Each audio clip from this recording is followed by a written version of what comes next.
Beyond the buzz, the surprising truth about processed foods and health. In recent years, the nutrition world has been abuzz with debates over the impact of ultra-processed foods, UPFs, on our health. But what if the story is more nuanced than we've been led to believe? A groundbreaking study suggests that the processing itself may not be the sole culprit. Instead, it's the context, composition, and sustainability of the diet that matters most. In 2019, a study by Dr. Hall and his team sent shockwaves through the nutrition community when they found that consuming UPFs could lead to increased calorie intake and weight gain. However, in a surprising twist, a recent follow-up study by the same researchers challenges conventional wisdom by revealing that UPFs, when reformulated to meet healthy guidelines, can actually contribute to weight loss and improved health markers. But here's where it gets controversial. Despite the media's sensational headlines, the study's details reveal a more complex picture. For instance, CNN reported that people in the UK lost twice as much weight eating homemade meals compared to store-bought healthy UPFs. Yet, the study's findings suggest that UPFs, depending on their composition, can have beneficial effects. Is processing the true culprit? The study compared the health impacts of diets based on minimally processed foods, MPFs, and UPFs, both designed to adhere to the UK's Eat Well guide. The guide categorizes foods into 5 groups: fruits and vegetables, starchy carbohydrates, proteins, dairy products, and oils and fats, while offering guidance on fluid intake, portion control, and label reading. The researchers assessed various health outcomes, including weight change, cardiometabolic, behavioral, mental, and hormonal effects, as well as the feasibility and acceptability of the behavioral intervention. Following a washout period, participants crossed over to the alternate diet for another 8 weeks. 55 individuals, who habitually consumed at least 50% of their calories from UPFs, completed the study. Unlike traditional trials, this study featured nutritionally enhanced UPFs, such as fortified breakfast cereals, ready-to-eat meals, and plant-based alternatives. Participants received all meals, snacks, and beverages twice a week, adhering to government guidelines that reduced saturated fat, added sugar, and salt. The portions provided around 4,000 kilocalories per day, allowing participants to eat as much as they desired. After 8 weeks, the average weight loss was 2.06% on the MPF diet and 1.05% on the UPF diet. If these results were sustained annually, estimated weight loss would reach approximately 9 to 13% on the MPF diet and 4 to 5% on the UPF diet. Interestingly, an order effect was observed, with greater weight loss occurring on the diet followed initially, regardless of its nature. The study's authors concluded that 8-week ad libitum diets following UK guidelines produced weight loss, with significantly greater reductions on the MPF diet.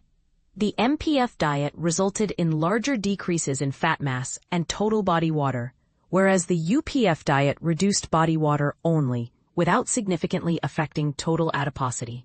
Several factors might explain the observed differences in weight, including nutritional composition, texture, energy density, and rate of ingestion for the 2 diets. UPFs, even when reformulated, are hyperpalatable with more pronounced flavors, potentially stimulating consumption. Although appetite ratings were similar between the diets, taste and palatability scores were significantly lower for the MPF diet. This discrepancy may have influenced eating behavior, as some participants abandoned the MPF diet, while none abandoned the UPF diet. Now let's address the elephant in the room. It's essential to acknowledge the study's limitations. The sample primarily consisted of highly educated women without dietary restrictions, limiting the generalizability of the findings. Moreover, the carryover effect complicates the interpretation of results, as weight loss was consistently greater on the initial diet, irrespective of its type. The study design introduced potential biases. The lack of blinding and the provision of weekly support calls by researchers might have influenced both food intake and responses to subjective questionnaires. Additionally, the free-range setting raises questions about whether participants consumed only the provided foods, despite food diary submissions. Recall errors or attempts to provide desirable results cannot be ruled out. However, one overlooked aspect is that all meals were delivered directly to participants' homes, potentially biasing adherence. This convenience can be seen as a strength, reflecting the eating habits of younger generations who increasingly rely on home delivery services. Adherence to the MPF diet was lower than to the UPF diet, raising concerns about long-term sustainability. While MPF diets achieved greater short-term weight loss, higher dropout rates could offset the long-term benefits and increase the risk of weight regain. In essence, the trial expands upon Hall's 2019 controlled laboratory study into a real-world setting, less strictly regulated, yet arguably more reflective of contemporary dietary habits. The study aimed to evaluate the health effects of freely consuming MPF and UPF diets, both designed to align with the UK's recommendations, rather than focusing solely on weight loss. Under these circumstances, the presumed addictive and hyperpalatable effects of UPFs did not materialize.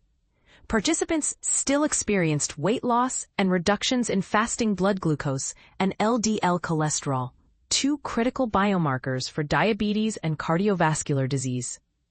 These outcomes likely stem from the fact that the UPFs provided were nutritionally balanced and healthier than typical industrial products.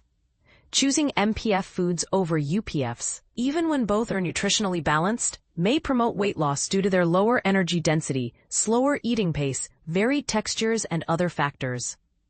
However, adhering exclusively to an MPF-based diet seems challenging, if not impractical, in terms of long-term applicability. This limitation can hinder adherence and consistency, potentially restricting weight loss maintenance or further progress over time. What does this mean for your diet? Based on these findings, we can draw an important, albeit somewhat self-evident conclusion. While a balanced diet centered on natural, minimally processed foods remains the healthiest option, when ultra-processed foods are included, the diet can still be considered healthy, provided that the proportion of UPFs remains low. Even in cases where the diet contains a high amount of UPFs, something I personally would not endorse, health improvements can still occur as long as healthier alternatives are chosen. In conclusion, the story of UPFs and health is more nuanced than previously thought. It's not just about processing, it's about context, composition, and whether people can maintain the diet over the long haul. So the next time you hear about the evils of processed foods, remember that the whole story might be more complex than it seems. What are your thoughts on this controversial topic? Do you agree or disagree with the idea that ultra-processed foods can still be part of a healthy diet? Share your opinion in the comments below.